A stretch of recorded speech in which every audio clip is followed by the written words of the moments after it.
Hello, loves, and welcome back to Musey's Modern Dreadfuls.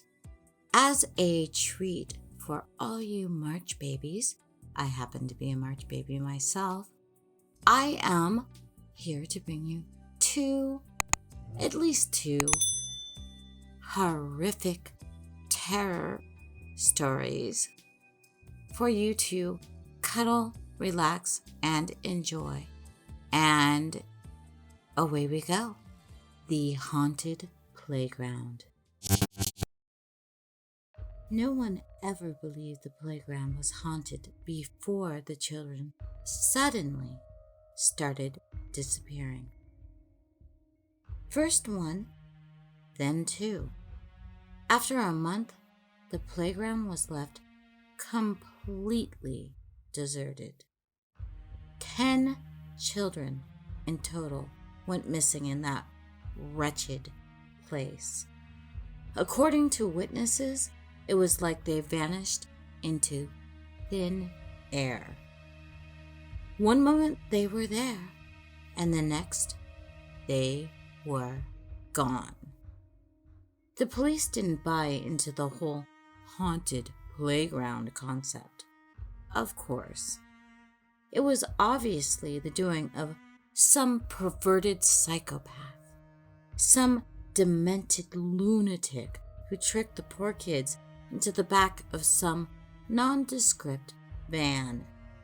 And, in other words, they completely disregarded every piece of factual evidence and launched into a statewide investigation based on nothing but assumptions. They should have looked into the history of the plot where the playground was built. Everyone knew it. It wasn't a secret. 50 years ago, a harrowing house stood where the playground is now. And in that house lived a little boy that grew up to become a monstrous serial killer. The Clear Lake Strangler, they called him. He terrorized the county for years, killing at least 12 children. He was never caught, but we all knew it was David. We could see it in his eyes. Pure, unfiltered evil. And that's why we burned down the house, with him still in it, sound asleep.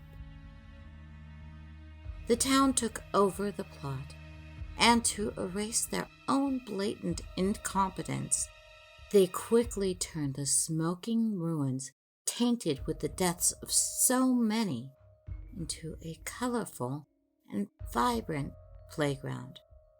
They never publicly admitted that the Clear Lake Strangler was under their noses the entire time, of course. But in turning something so detestable into such a fun and happy place, they might as well have. But now it was tainted yet again.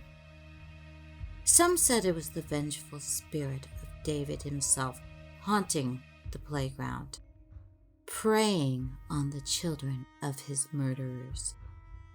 Others claimed it was the lost souls of the Clear Lake Strangler's victims desperately looking for companionship in the afterlife.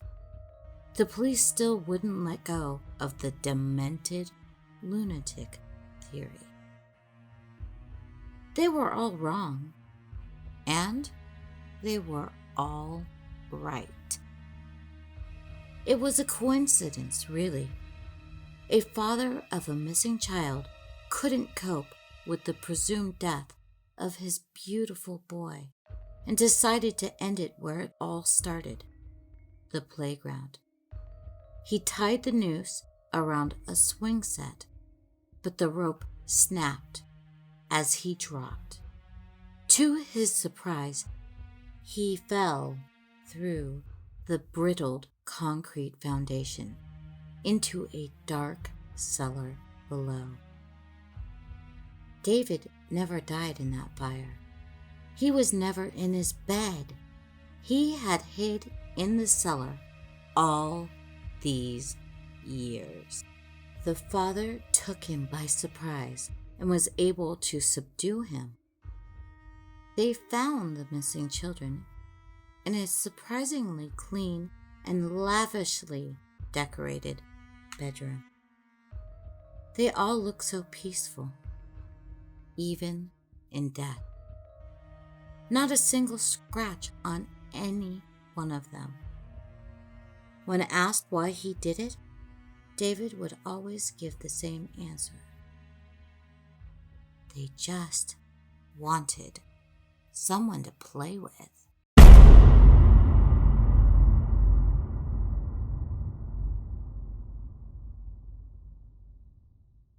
And our next story is called Where the Face, Smile the Smile. Same author, information down below. My living room is dark. My curtains are closed. I have locked all the doors and windows to keep them out. But still I sit here trembling, one hand on my shotgun, the other writing this. I can't take any chances. It has all gone too far. They know that I know. Now, there's just no other way to explain it. Why else would they keep appearing? Why else would they keep trying to get to me? They kept their distance when they thought I didn't know. But now that I do, I fear they will do everything in their power to get me. I keep saying they, but there's just one of them. I am sure of it. It's hard to say when it all started, but I think I started noticing it when my wife suddenly wasn't my wife anymore. I mean, she was, but wasn't, you know? Her face was a mask. I'm sure of it. It wouldn't come off, though. So it's hard to prove it, you see. But don't trust them. Whatever you do, don't listen to a word they say. It's all lies, cover-ups, and now they'll see me dead to protect their secret. After my wife, I started noticing tiny changes in everyone I knew. Just minor details at first. Like a strange, crazy, theatrical smile out of place. Eyes that blinked out of sync or didn't blink at all. But when you're aware of it becomes all-consuming. You start to see it in everyone you meet. They're all imposters, you see. But that's not right, is it? How can that be? Maybe they only target single individuals, then replace everybody they meet? Yes, that makes sense, doesn't it? Even the kids across the street are the same person in disguise. Both of them, same person, hidden behind a mask, makeup, or something disturbing. Their creepy, off-putting smiles, all too obvious now that I see the truth. Own it, live it, smile it. Existence is just a heartbeat. Nothing more to it. Squeeze the heart. Let the veins and muscles dig into your palm. Feel the warm, soothing throb in your hand. Very relaxing. Taste it. No. Don't listen. Don't let them in. Wear your mask. Eat the face. Where did I put my medication? I think I need to lie down. Edit. I was mistaken. They aren't coming for me. There's nothing to worry about. Everything's just fine. I just forgot to take my pills is all. Stupid pills. Am I right? Don't worry. Be happy. Wear the face. Smile the smile.